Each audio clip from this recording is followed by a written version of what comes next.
Opa, fiel, pós-jogo de Corinthians e Cruzeiro. O Corinthians está na final da Copa do Brasil.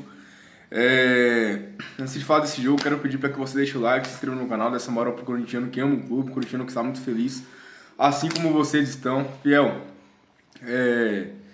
hoje foi sensacional, sensacional. Eu não pude assistir o jogo todo, tá? Já digo a vocês. Fui para a igreja, sou evangélico e assisti o primeiro tempo, saí daqui da minha casa, o Corinthians estava perdendo por 1-0. No começo do segundo tempo, antes de começar o culto, eu já vi que estava 2-0 pro Cruzeiro. E ali eu comecei a falar com Deus, e em um momento ele me deu uma resposta que no final, quando eu saísse do culto, o Corinthians teria se classificado. E eu fiquei com aquela promessa em mente. Deus falou comigo. Eu confiei, eu tinha certeza que o Corinthians ia estar classificado, velho. O Corinthians estava perdendo por 2-0, mas eu tinha certeza que estaria classificado. Quando encerrou o culto, eu coloquei lá no Globo Esporte, Corinthians classificado, aí aquela loucura nos pênaltis. E fiel, eu vi os melhores momentos detalhados e eu sei também como é que foi o segundo tempo, então vamos falar do jogo, vamos falar dessa vitória maravilhosa do Corinthians. Dessa vitória não, o Corinthians perdeu no tempo normal, mas se classificou para a final, que é uma vitória para nós. E o Corinthians começa o jogo morno, né? Para quem tá jogando em casa estava morno, o Corinthians não estava fazendo aquela pressão que fez no Mineirão. Eu meio que já esperava, apesar do Corinthians estar jogando em casa e ter pressionado lá no Mineirão, eu esperava que o Cruzeiro realmente iria pressionar um pouco mais, apesar de eu não achar o correto, mas porque eu conheço esse time do Corinthians. É uma característica que esse time tem de muitas vezes quando tá em uma vantagem, ou então quando acaba de ganhar um jogo, quando é exaltado, eles tendem a ir para outro jogo mais murcho, né? A gente viu isso a temporada toda. O Corinthians vai e ganha 3-0 do São Paulo, vai e toma 3 do Cruzeiro. Vai e ganha do Grêmio, placa 3 vitórias seguidas, vai e depois toma uma porrada, perde pro Sport, perde pra Fortaleza. Então a gente viu isso a temporada toda. E eu já esperava um jogo difícil. Eu já esperava uma oscilação neste jogo. Eu confesso a vocês. E o Cruzeiro tomou as ações do jogo, tomou as rédeas, o Hugo desde o começo salvando, desde o começo o Hugo fazendo milagre.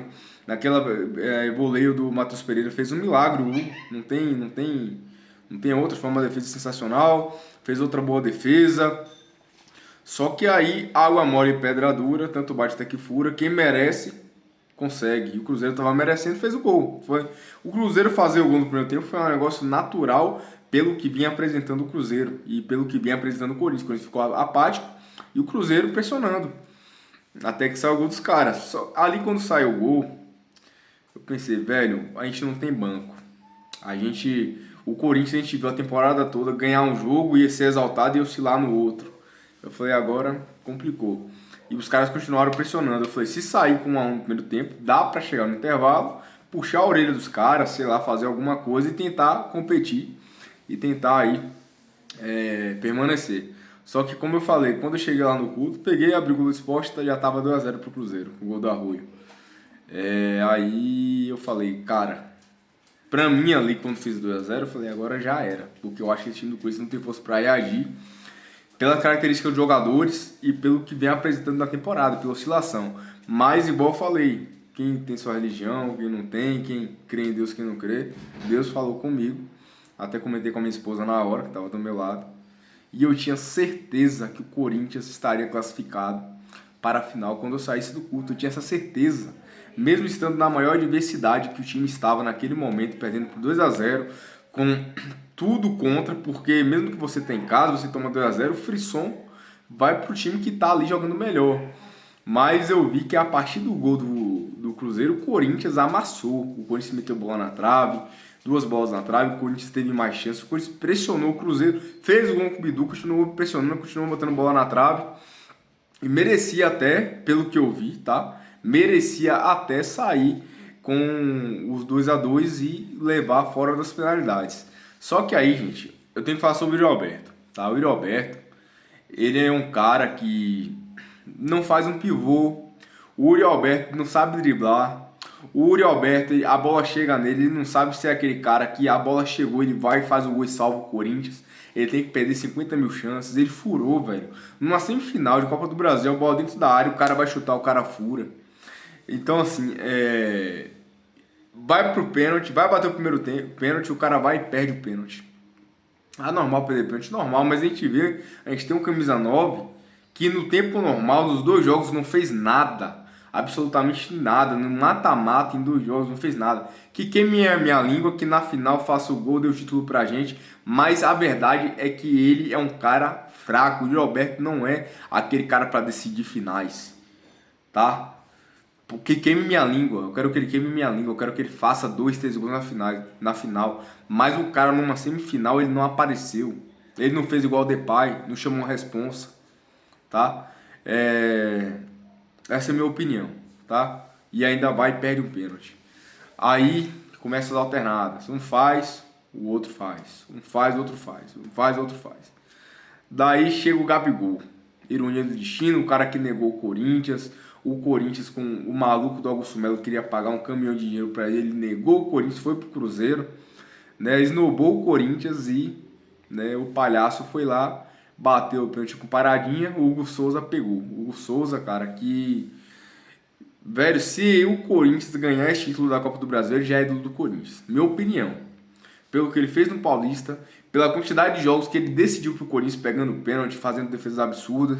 Uma hora ou outra dorme, mas a gente viu o Cássio também dormir a vida toda no Corinthians, mas decidir esses jogos grandes e ser ídolo, ser o maior, considerado por muitos, o maior ídolo da história do Corinthians. Pra mim é o Marcelinho Carioca, tá? Mas, enfim, o Cássio tá na prateleira de cima com certeza. E o Hugo, hoje, mais uma vez, como já fez várias outras vezes, brilhou e brilhou em cima do Cássio. O Cássio era considerado o maior pegador de pênaltis, ainda o maior pegador de pênaltis da história do Corinthians, mas é considerado o maior da geração. E aí ele pega o Hugo, que é da nova geração, agora vencendo o melhor pegador de pênalti. É um cara que tem que ir pra Copa, porque é desse cara aí que você precisa na disputa de pênaltis. O Alisson tem 8 anos com a camisa da seleção, nunca vi pegar um pênalti com a camisa da seleção. O Hugo é esse cara que decide, goleiro que decide, tá? Aí o Hugo vai lá, pega o pênalti do Gabigol, aí a torcida, meu irmão, é aquela atmosfera que a torcida do Corinthians é diferente, velho. Chega a arrepiar. Eu não sou corintiano, meu Deus, ó a merda que eu falo. Não é só porque eu sou corintiano que eu vou falar isso, mas a torcida do Corinthians é diferente. Nós somos diferentes, velho. Nós merecemos ganhar títulos, nós merecemos vitórias. A torcida do Corinthians é sensacional, é a melhor de todas. De forma que ninguém pode questionar, é inquestionável. Todo jogador que passa pelo Corinthians, todo jogador que vai na arena e pega um jogo decisivo como esse, fala, a do Corinthians é diferente. É diferente. De rival a time que não tem tanta rivalidade, todos falam que o Corinthians é diferente e é. A torcida ganhou o jogo. Na hora que o Hugo pegou aquele pênalti, a torcida ganhou o jogo do Corinthians. Aquilo que a torcida fez, assim como virou a atmosfera do jogo quando o Bidu fez o gol. O que a torcida fez foi um negócio surreal. Aí o jogador do Cruzeiro já vai tremendo e o Hugo já vai com a aura lá em cima, com a intuição lá em cima. Já vai, pega o outro. E o Gustavo Henrique, o nosso zagueirão, representou muito esse ano. Eu diria que o Gustavo Henrique, o Depay e o Bidu são os melhores do Corinthians no ano. Esses três aí estraçalharam. Esses 3 jogadores muito importantes para o Corinthians. E o Gustavo Henrique vai e guarda. E na última cobrança o Bidon, nosso jovem, nosso garoto da Fiel, vai lá, decide. Eu reclamo do Bidon no primeiro tempo porque faltou sangue para ele, perdeu divididas.